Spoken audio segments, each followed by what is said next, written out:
नमस्कार मित्रांनो, कोण होतीस तू काय झालीस तू या मालिकेच्या आजच्या भागात आपण बघूया कावेरी आणि यश त्याच्या बेडरूम मध्ये बसलेले असतात आणि कशाचा भयंकर असा विचार दोघांच्याही डोक्यात असतो. तो काय जायला तयारच नसतो. चिकूच्या खेळण्या, चिकूचे कपडे सगळे काही बेडवर असतात आणि त्याच गोष्टीचा विचार करत असते कावेरी. यश आता उठतो आणि कावेरीच्या जवळ जाऊन बसतो. कावेरी, चिकूचा विचार करताय ना तुम्ही? आता कावेरी रडायला लागलेली असते. चिकू माझ्या जवळ नाहीये, त्याच्या खेळण्या, कपडे आणि आठवण एवढंच काय माझ्या जवळ आहे. खूप आठवण येते हो आणि अगदी जीव माझा कासावीस होतो. कावेरी आता खूप रडायला लागलेली असते. तिची समजूत यश काढतो. याच घरात आहे तरीही माझ्या जवळ नाहीये या गोष्टीचं खूप वाईट वाटतंय मला. कावेरी, शांत व्हा तुम्ही. चिकू तुमच्याकडे नक्की परत येणार, खात्री आहे मला. कावेरी आता घाबरलेली असते. 48 तासांचं चॅलेंज दिलेलं असतं, पण कसं जमणार, कसं काय करायचं हे तिला कळतच नसतं. ती म्हणते मला फार भीती वाटायला लागली. मी राग तिला म्हटले की 48 तास आहे तुझ्याकडे, तेवढ्यात काय करायचं ते कर, नंतर चिकू माझ्याकडेच येणार. पण कसं करू, काय करू यश, मला काही सुचतच नाहीये. यश म्हणतो कावेरी शांत व्हा आणि स्वतःच्या हाताने कावेरीचे डोळे बंद करतो आणि म्हणतो आता प्रश्न विचारा. कावेरी म्हणते आता कुणाला प्रश्न विचारू? स्वतःला प्रश्न विचारा. स्वतःच्या आत असलेल्या आईला प्रश्न विचारा. एक आईचं मन काय सांगते ते बघा, मग तुमच्या सगळ्या प्रश्नांची उत्तरं ऑटोमॅटिक तुम्हाला मिळणार आहे. कावेरी आता यशचा हात पकडते आणि खाली घेते. यश, या गोष्टी करायला आपल्याकडे वेळच नाहीये. फक्त 48 तास आहेत. त्यामध्ये काहीही करून चिकूला अमृताकडून परत मिळवायचंय. ते अमृता काय करेन आणि काय नाही तिचं तिला माहिती. अमृताच्या रूम मध्ये अमृता असते आणि तिच्या समोर चिकू असतो. चिकूने खूप असा खेळून राहडा घातलेला असतो, पाणी वगैरे सांडलेलं असतं, खेळणी पसरून ठेवलेली असते. त्यामुळे अमृता अगदी चिडचिड करत असते. काय रे, किती कामं वाढून ठेवतोस मला? तेवढ्यात काय मा आलेली असते. मा म्हणते बाळ काय करतंय माझं? अगदी लाडत चिकूच्या जवळ येऊन बसते. काय रे सोन्या, आईला त्रास देतोय का? मावशी बघ ना ग, किती कामं वाढून ठेवली यांनी माझ्यासाठी. मा म्हणते का ग, लहान मुलांना भांड्याने पाणी दिले तर कसं पिणार? तो मोठा आहे का? लहान मुलाला हातातली प्रत्येक वस्तू खेळणंच वाटते. अमृता इकडे दे, मी त्याला पाणी पाजते. मग आता त्याला बरोबर वाटीने पाणी पाजते तर बरोबर चिकू पिलेलं असतो आणि व्यवस्थित पितो, सांडत नाही, त्रास देत नाही. मावशी तू त्याला पाणी पाजते म्हणून तो बरोबर पिला, माझ्याकडून पितच नाहीये, फक्त मला त्रास देतो. मा म्हणते काळजी करू नको ग, तुला तरी कुठे सवय लहान बाळांना सांभाळायची, हळूहळू सवय होऊन जाईल अमृता. अमृता आता चेहऱ्यावर हसू आणते. अमृता म्हणते प्रयत्न करतेय ग मी, पण हा काही सुचूच देत नाहीये. अगदी वेडी झालेली असते अमृता, इतकं काही तिला चिकूने त्रास दिलेला असतो. अमृता हलगर्जीपणा झालेला अजिबात चालणार नाही या, कारण ती कावेरी लगेच या गोष्टीचं भांडवल करणार आणि चिकूला परत मिळवणार. हे बघ, आणि त्यात ती कशीही असू दे, चिकूला मात्र इतकं व्यवस्थित सांभाळलंय तिने. बापरे, खरंच चिकूला आई नाहीये हे कधी जाणवूच दिलं नाही. अमृता, तुझ्यात काही एक कमी नाही या, उलट तू कावेरीपेक्षा वरचढ आहे आणि हेच तुला दाखवून द्यायचंय. जमेल ना ग अमृता? अमृता म्हणते हो नक्की जमेल मावशी, मी प्रयत्न नक्कीच करेल. अमृता आता मावशीला म्हणते तू जरा खेळतीस का ग चिकू सोबत? माझे केस जरा विस्कटलेत ना, जरा सेट करून घेते मी, आत्ता आली. मा म्हणते थांब अमृता, या सगळ्या गोष्टी दुय्यम असल्या पाहिजे. आहे पहिलं काम आहे ते फक्त चिकूला बघणं किंवा चिकूला काय हवं नको त्याची काळजी घेणं. तुझ्या स्वतःच्या गोष्टी या नंतर. चिकू बरोबर जितका जास्ती वेळ घालशील तितकी त्याला लाळा लागणार ना, बरोबर ना अमृता? अमृता म्हणते हो बरोबर. मा म्हणते चला आई सोबत खेळा, आजीला काम आहेत ना, मग आई सोबत खेळा, चला चला चला. मा म्हणते चला आई जवळ जाऊया. मा उचलते आणि अमृताजवळ चिकूला देते. अगं त्याच्यासोबत खेळ, जरा वेळ घालव, म्हणजे लळा लागेल आणि तुमच्यामध्ये छान असं बॉन्ड तयार होईल. खेळशील ना ग अमृता? हो नक्की खेळेल की. आणि अमृताने चिकूला घेतलेला असतो. मा आता तिथून निघून जाते. अमृता लगेच म्हणते 24 तास तुझ्याच मागे पळत फिरायचं का? दुसरी कामं नाही का मला? कंटाळा आलाय रे तुला सांभाळायचा, कसं होणार आहे काय माहिती. कपडे सुद्धा बदलायचे तुझे, काय रे दिवसभर हे? कपडे सुद्धा कावेरीकडे राहिले, चला घेऊन येऊया, मग बदलते की तुझे कपडे. इकडे आता यश कावेरीची समजूत काढत असतो. चिकूला परत मिळवण्यासाठी अजिबात टेन्शन घेऊ नका किंवा काळजी करू नका. त्याला मिळवण्यासाठी अगदी सहज असं आपल्या हातात अमृताच देणार आहे चिकूला. बघायचं का तुम्हाला? कारण अमृता चिकूशी कशी वागते, काय वागते, त्याची कशी जपते किंवा काळजी घेते हे बघा तुम्ही. आणि थोड्याच वेळात ती कंटाळणार आणि चिकूला ती योग्य नाहीये, सांभाळण्याच्या लायक नाहीये हे माझ्या समोर येणार. मग ऑटोमॅटिक चिकू परत तुमच्याकडे येणार. कसं आहे ना कावेरी, आई पण मिरवणं खूप सोपं असतं, पण आई पण निभवणं त्याहूनही कठीण असतं. सहजासहजी कोणाला ते जमत नाही. अमृता आई म्हणून एकही जबाबदारी पार पाडणार नाही यात काही शंकाच नाहीये. त्यामुळे तुम्ही टेन्शन घेऊ नका. सगळं काही चाललंय ना नाटक लवकरात लवकर संपेन आणि चिकू तुमच्याकडे परत येईल. कसं आहे ना कावेरी, चिकूच्या बाबतीत तुम्ही नेहमीच अलर्ट राहता. चिकूला काय हवं नको, जरा जरी त्याला काही झालं तर तुम्ही हातातलं काम सोडता आणि लगेच चिकूकडे जाता. पहिली प्रायोरिटी आहे ते चिकू, बरोबर? तुम्हाला काय सुचवायचंय? तुम्हाला तशी चिकूची काळजी आहे किंवा चिकूसाठी सगळं काही करता, तसं अमृता करणार नाहीये. अमृता एवढं काही सहन करणार नाही किंवा एवढ्या काळजीने चिकूला ती सांभाळणारच नाही. मग अमृता चिकूला सांभाळू शकत नाही हे आपण माझ्यासमोर नक्कीच आणू शकतो. सध्या कावेरी तुम्हाला एकच काम, तुम्ही अमृताकडे लक्ष ठेवायचं आणि ती चिकूकडे लक्ष देते की नाही हे बघायचं. जरा काही चूक झाली की लगेच ती पकडायची आणि मला दाखवायची. तुमचं एवढं एकच काम आणि लवकरात लवकर अमृता तुमच्या हाती लागणार यात काही शंकाच नाही. यश, तुम्ही बरोबर बोलताय. अमृतासारख्या मुलीला हे जमेल हे शक्यच नाहीये. असं हे कामच नाहीये. तिला झेपणार नाही, पेलवणार नाही असं काही काम घेतलंय आणि तिने खरंच चूकच केलीये. आता मात्र ही चूक मला दाखवून द्यायची.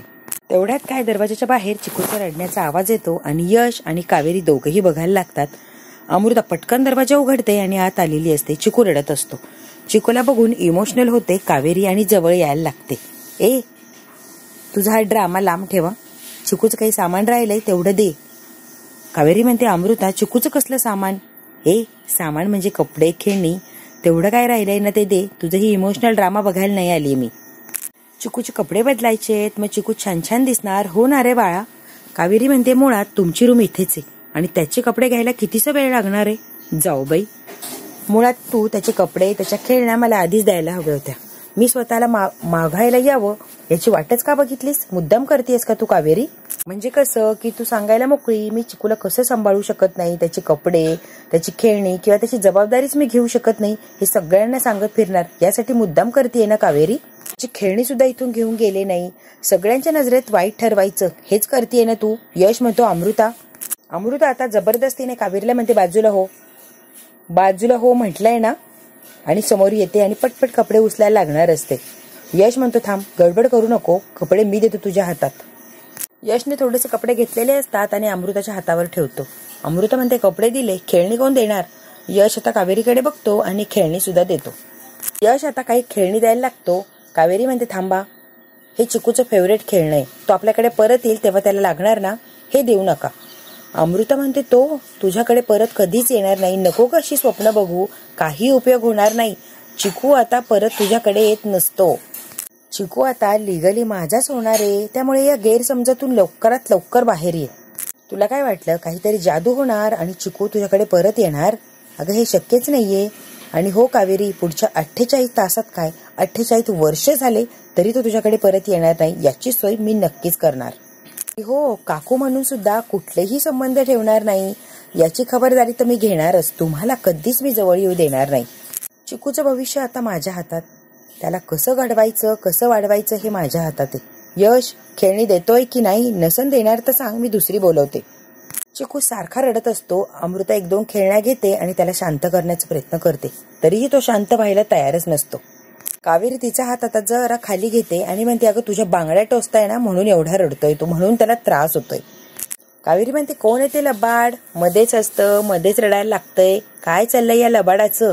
यश म्हणतो, अमृता, मातृत्व हे मनात असायला हवं, दाखवायला नको ग. तू फक्त दाखवतीये, तुझ्या मनात मात्र काहीच नाहीये.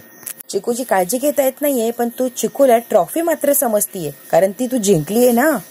कावेरीसाठी चिकू मुलगा आहे, त्याचं मन, त्याचा त्रास, त्याला काय हवं काय नको सगळं काही कावेरीला कळतं, ते तुला कळत नाहीये अमृता. यश म्हणतो, अमृता तू कितीही प्रयत्न कर ग, कावेरी या आधी चिकूची आई होती आणि इथून पुढे सुद्धा चिकूची आई कावेरीच राहणार. अमृता तुला कधीच चिकूची आई होता येणार नाही, कारण तू नाहीच आहे त्याची आई. अमृता आता थोडेसे कपडे आणि थोड्याशा खेळण्या घेते आणि पटकन तिथून उठून निघून जाते.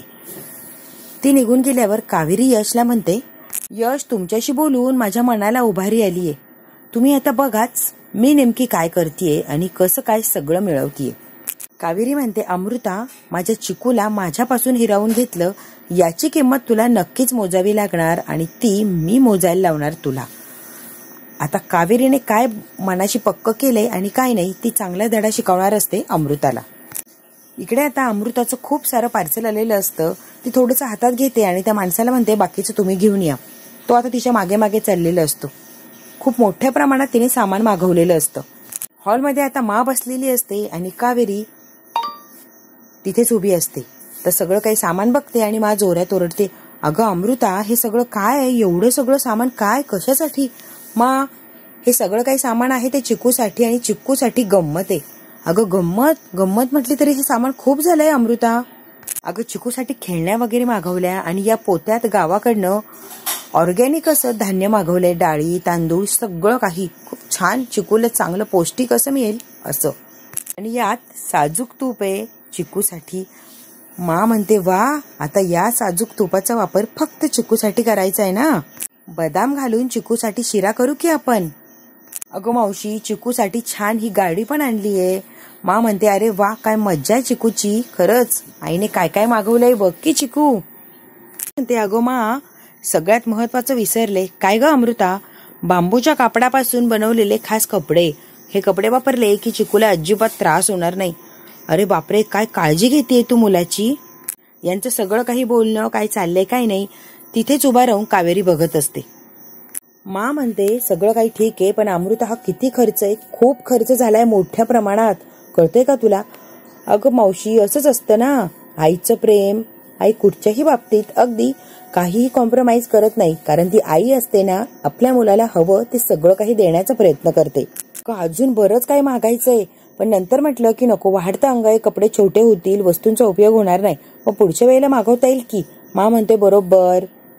आपल्या घराजवळ जो गोठा आहे ना तिथून चिकूसाठी रोज फ्रेश दूध घेऊन येणार, म्हणजे कसं ताजं दूध प्यायला की त्याला काही त्रास वगैरे होणार नाही. मा म्हणते अमृता अगदी बरोबर बोललीस हा, किती काळजी करतेयस ग तू. कावेरी लगेच समोर येते आणि अमृताच्या समोरून उभी राहते. ते डेअरीमधून जे दूध आणणार आहे ते याला पचतं की नाही बघितलं की, फक्त आणायचं आणि त्याला पाजायचं. मा म्हणते कावेरी त्याची काळजी तू करू नको, तिच्याबरोबर मी आहे ना, सगळी काही काळजी घेऊ. आणि काय तिला येत नसेल तर समजून सांगण्याची जबाबदारी माझी आहे. तू नको लक्ष घालू ग, ती आई आहे ना, बघेल की. दुधामध्ये वाडिंग घातलं की दुधामुळे काहीही त्रास होणार नाही, त्यामुळे चिकूला अगदी सहज ते दूध पचणार. आईने अगदी जबाबदारीने आपले कामं करायची असतात. या वयात अगदी डोळ्यात तेल घालून या मुलांना सांभाळायला लागतं, कारण इतकी चंचल असतात, काय करतील आणि काय नाही खरंच सांगता येत नाही. हो ना मावशी, तू म्हणतेस ना, अगदी मी तसंच करणार. कावेरी म्हणते हो ना, समोर अशी एवढी भरमसाठ खेळणी टाकली की काम झालं असं होत नाही. लक्ष द्यायला लागतं, त्यांच्याबरोबर आपल्यालाही खेळायला लागतं, वेळ घालवायला लागतो. कावेरी म्हणते रोज सकाळी आम्ही त्याला खेळायला घेऊन जातो, तो खेळला की दमतो, दमला की त्याला भूक लागते, मग एकदा खाल्लं की शांत अशी झोप लागते बरं त्याला. लगेच मा म्हणते अगदी खरंय बरं अमृता, त्याच्याबरोबर खेळलीस ना की त्याला शांत अशी झोप लागणार, दमल्यावर पोटभर खाणार, मस्तपैकी दिवसभर फ्रेश राहणार बघतो. मा म्हणते जा बरं त्याला खेळायला घेऊन जा बाहेर. जा बाळा, मा बरोबर बाहेर खेळायला जा, मस्तपैकी खेळून या. अमृताला असा राग येतो की त्याला बाहेर घेऊन जायचे खेळायला, तेही 2 तास. अमृता आता जरा पुढे जाते आणि परत माघारी येते. मावशी काय ग, काय झालं अमृता? पार्लरची अपॉइंटमेंट होती माझी, पण असू दे, कसं आहे ना, आधी याला झोपवते आणि हा झोपला की जाणार आणि त्याला उठायच्या आत परत येते मी. असू दे, मी करेल सगळं मॅनेज. आता कावेरीकडे बघते आणि अमृताला म्हणते ठीक आहे चालेल, पण लवकर परत ये. अमृता आता माच्या समोर दिखावा करत असते. त्याला खेळण्या वगैरे, महागड्या गाड्या वगैरे आणलेल्या असतात, त्या गाडीवर त्याला बसवते आणि त्याला फिरवत असते. कसं वाटतंय? छान वाटतंय ना गाडीवर फिरून? आवडली का गाडी? आता मा म्हणते अमृता चिकूची जबाबदारी तुझ्यावर सोपवण्याचा निर्णय अगदी 100% योग्य होता बरं. मी कुठेही चुकलेली नाहीये. मला वाटायचं की एवढा मोठा निर्णय, एवढी मोठी जबाबदारी तुझ्यावर देतेय, कदाचित मी चूक करतेय, पण नाही, सगळं काही व्यवस्थितच झालंय. आणि बघ की किती लगेच त्याला आपलंसं केलंय तू. अमृता खरंच छान सांभाळशील त्याला. अमृता म्हणते अगं मावशी, चिकू सोबत कसा वेळ जातो ना अजिबात कळत नाही, हो की नाही चिकुडी? मा म्हणते चालू दे तुमचं खेळणं, मला जरा काम आहेत, मी जाते. अमृता येते आणि म्हणते अगं मावशी थांब ना, मी तुला मदत करते ना. नको अमृता, मी करील माझी कामं, तू चिकू सोबत खेळ, वेळ घालव, मी करते की माझी कामं. मा आता आतमध्ये निघून गेलेली असते. लगेच अमृता रूप रंग बदलते. तो असेल की आनंदात, मी नाहीये, वैताग आणलाय या पोराने. आता मोबाईल बघायला लागलेली असते आणि चिकूकडे काही लक्ष देत नाही. तेवढ्यात काय अनुष्का आलेली असते आणि चल चिकू आपण दोघं खेळूया. अमृता लगेच उठते आणि अनुष्काला हाताला धरून लांब लोटते. ए बाजूला हो, कशाला काय करतेस ग, सरक जरा बाजूला. त्याच्या खेळण्याला का हात लावतेस तू, काही कळतंय का अनुष्का, किती महागडं खेळणं आहे, हात लावायचं नाही या परत. तेवढ्यात काय विद्या सुद्धा दरवाजात येऊन उभी राहिलेली असते. आता विद्याने सगळा काही प्रकार बघितलेला असतो. खेळणं तुटलं, त्याला काही झालं तर तुझं बाप नवीन खेळणं आणून देणार आहे का. विद्या म्हणते अमृता बाप कोणाचा काढतीयस. विद्या म्हणते माझ्या मुलीशी नीट बोलायचा, रस्त्यावर पडलेली नाहीये. अमृता लक्षात ठेव, तिला हवंय ते देत आलोय आम्ही, आमची परिस्थिती असो किंवा नसो. एवढंच काय कौतुक आहे ना गाडीच, तर घरात घेऊन बस की. अमृता म्हणते एक मिनिट जरा शांत व्हा, मी काहीही बोलले की एवढं काय वाईट वाटतं आणि लगेच रिॲक्ट होता आणि अंगावर येता. तुमच्या मुलीला ह्या अशा खेळण्यांची सवय लागलीच. तुम्हाला परवडणार आहे का त्या खेळण्या वगैरे आणून देणं आणि एवढ्या महागड्या खेळण्याची किंमत माहिती आहे का. तुमच्या नवऱ्याचा पगार सुद्धा तेवढा नसेल, एवढी किंमत आहे या खेळण्याची. आलं का लक्षात विद्या वहिनी. अनुष्का बाळा तुला म्हणून सांगतीये, तुला माहिती असावं ना म्हणून सांगतीये. या घरातला सगळा काही खर्च माझ्या कंट्रोलमध्ये, मी जो खर्च करेल तोच योग्य आणि तसाच राहणार. तरीही तुझी आई माझ्या मागे लागते आणि माझ्या वाईटावर उठलीये. जरा काही म्हटलं की भांडायला उठते. तुझ्या आईच्या लक्षातच येत नाही की सगळा खर्चाचा जो आहे तो माझ्या हातात आहे लगाम. मग कुठे काय करायचं किंवा कुठे करायचंच नाही हे मी ठरवू शकते. तुझ्या आईच्या डोक्यात काय येत नाही या गोष्टी. विद्या आता अनुचा हात पकडते. चल अनु बाळा आपण आतमध्ये जाऊया. एक मिनिट, तिला कुठे घेऊन चाललीये, बोलतेय ना तिच्याशी मी. हे बघ अनु बाळा, मी तुझी काकू आहे म्हणून एक चांगला तुला सल्ला देते. आत्तापासूनच काम वगैरे करायला शिक, म्हणजे अडचण येणार नाही पैशांची. कसं आहे ना अनु बाळा, आत्ताच पैसे कमवायला लागली तर अडचण येणार नाही. कसं आहे ना, तुझ्या बाबांची परिस्थिती नाहीये. तुम्ही फक्त आहे ना बाळा एवढ्या मोठ्या घरात राहता, पण लायकी नाहीये तुमची या घरात राहायची. परिस्थिती तर अजिबातच नाही. एवढ्या मोठ्या घरात लकीली राहता तुम्ही, पण तुझे बाबा काहीही कमवत नाही किंवा एवढ्या मोठ्या घरात राहणं हे तुम्ही अजिबातच परवडण्यासारखी गोष्ट नाहीये तुमच्यासाठी. तुम्ही लकीली राहता बाळा, या गोष्टी लक्षात ठेवा. आत्तापासूनच नोकरी करायला किंवा काहीतरी कामधंदा करायला सुरुवात कर. विद्या म्हणते लाज वाटतेय का ग अमृता, काय शिकवती एवढ्याशा मुलीला. अगं एवढ्याशा मुलीला आत्तापासून सांगितलं तर जबाबदारी राहणार, मग ती काहीतरी काम करायला लागणार, मग थोडेफार पैसे हातात राहतील. मग तुमची जास्त काही परिस्थिती जरी डाऊन असली तरी हिच्या पैशांमुळे एखादं तरी काम होणार ना, म्हणून सांगितलं ग मी विद्या. विद्या आता रडायला लागलेली असते आणि अमृताच्या ह्या वागण्याचं बोलण्याचं तिला खूप असं वाईट वाटलेलं असतं.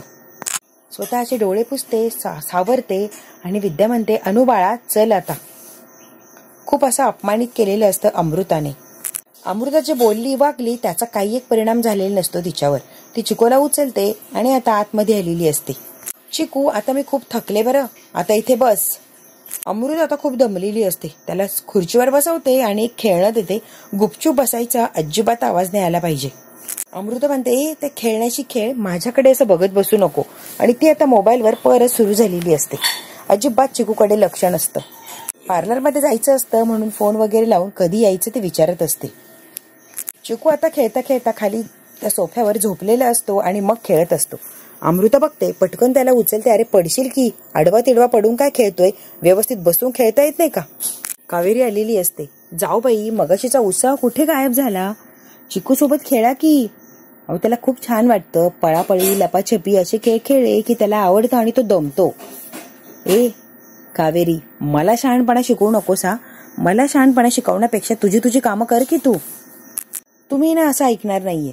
मी जरा मला आवाज देते आणि मला सांगते की चिकूला एकटं सोडलंय ते. मा जरा बाहेर या हो. अमृता आता जरा घाबरलेली असते. पटकन त्याला उचललेला असतो आणि त्याच्याशी खेळायला लागते. ही अमृता सगळं काही नाटक करते, कावेरीला माहिती असतं. अमृता आता जबरदस्तीने त्या चिकू सोबत खेळत असते आणि त्याच्याशी वेळ घालवण्याचा प्रयत्न करते. का तर मा येईल मला बघायला म्हणून. कावेरी आता मनातल्या मनात म्हणते ही तर सुरुवात आहे अमृता, इथून पुढे बघ काय काय आणि कसं कसं होतं. चिकूला सांभाळताना तुझी पूर्ण वाट लागणार आहे माहितीये मला. आता बघच मी तुझी कशी वाट लावते. अमृताने यांना चिकूसाठी भात आणलेला असतो आणि त्याला भरवत असते. 1-2 चमचे त्याने खाल्लेले असतात. नंतर तो खेळायला लागतो. चिकू खाऊन घे बरं, त्रास देऊ नको. अरे चिकू पटपट खा की. पटपट खाणार रे, मला उशीर होतोय. कळतंय की नाही रे तुला? तुला खाऊ घालायचंय, झोपवायचंय आणि मग मला पार्लरला जायचंय. लवकर खाल्लं नाही, लवकर झोपलं नाही तर मी वेळेत कशी पोचणार त्या पार्लरला? आवर रे, उगाच नाटकं करत बसू नको. चिकू खातोस का? एक फटका देऊ रे तुला? तेवढ्यात काय कावेरी आलेली असते आणि कावेरी म्हणते, जाऊबाई कोणाला फटका देताय? जाऊबाई खायला घालताय का चिकूला? अरे वा, छान. पण कसं आहे ना, खायला घालताना पाणीही जवळ घ्यायचं असतं. तुम्ही विसरला का? हरकत नाही, मी घेऊन आले की चिकूसाठी पाणी. हे घ्या पाणी. कावेरी म्हणते, चिकू पटपट खा बरं बाळा आणि अजिबात त्रास देऊ नको तुझ्या नव्या आईला. अमृता आता चिकूला खा खा असं सारखं म्हणत असते. नाही खाल्लं की चिडत असते. कावेरी आता हसायला लागते. जाऊबाई, आई होणं एवढं सोपं नसतं हो. त्यांच्या झोपण्याची, खेळण्याची, खाण्याची सगळी काही वेळ पाळायला लागते. आणि हो, सगळ्यात महत्वाचं, ते आपल्याला नाचवतील ना, तसं त्यांच्या तालावर आपल्याला नाचायला लागतं. आपण त्यांच्या तालावर नाचणार, ते आपल्या तालावर नाचू शकत नाही. कळते का जाऊबाई? ए, तुझी फालतूची बडबड ऐकायची नाही हा. जरा शांत बस. बडबड नाहीये जाऊबाई, महत्वाच्या गोष्टी सांगतेय. जरा लक्षात घ्या आणि लक्ष द्या मी नेमकी काय सांगतेय तुम्हाला. जाऊबाई, आत्ता फक्त दुपार झालीये. नंतर त्याला नाचणी द्यायची असते, ऍपल द्यायचं असतं, मऊ भात द्यायचा असतो. आत्ता फक्त दुपार झाली आणि सुरुवातच झालीये. नंतर बघा काय काय द्यायला लागतं आणि काय काय करायला लागतंय. अमृता आता खूप अशी चिडलेली असते. वेळेतच द्यायचं बरं सगळं. भुकेने रडायला लागले की मग त्यांना खायला द्यायचं नाही, मग ते खातच नाही. पटापट आवरा, खूप सारी काम आहे बरं जाऊबाई. मित्रांनो, हा भाग इथेच संपतो. पुढच्या भागात काय होणार अगदी थोडक्यात बघूया. मा असते आणि अमृता असते. मावशी, मला खात्री आहे चिकू त्याच्या खोट्या आईला लवकरात लवकर विसरणार आणि या त्याच्या खऱ्या आईला लवकर आपलंसं करणार. यश आता कावेरीला आधार देतो. अजिबात काळजी करू नका. लवकरात लवकर त्याच्या खऱ्या आईकडे चिकू नक्कीच असणार. 48 तासांपैकी 18 तास निघून गेलेत. थोडाच वेळ राहिलाय आपल्याकडे. काही साहेब लोक आलेले असतात आणि ते चिकू कुठे हे विचारतात. ही सांभाळते आमच्या चिकूला. चिकूला खूप शोधाशोध करतात पण चिकू काही सापडत नाही. अगदी परेशान झालेली असते ही अमृता. कावेरी म्हणते, इतकी निष्काळजी आई असू शकते का? असा सांभाळ करतात का बाळाचा? कावेरी म्हणते, ही अशी हलगर्जीपणा करते आणि तुम्हाला खरंच असं वाटतं की चिकूला ही सांभाळू शकते किंवा जबाबदारी घेऊ शकते? आता मात्र मा कावेरीकडे रागाने बघायला लागलेली असते. अमृताची खूप वाईट अशी अवस्था झालेली असते. आता बघूया सगळ्या याच्यातून कसे त्या बाहेर येणार आणि चिकू त्यांना सापडणार का? हे जर बघायचं असेल तर बघायला लागणार उद्याचा भाग. हा भाग इथेच संपला. व्हिडिओ आवडल्यास लाईक, शेअर, सबस्क्राईब नक्की करा. धन्यवाद.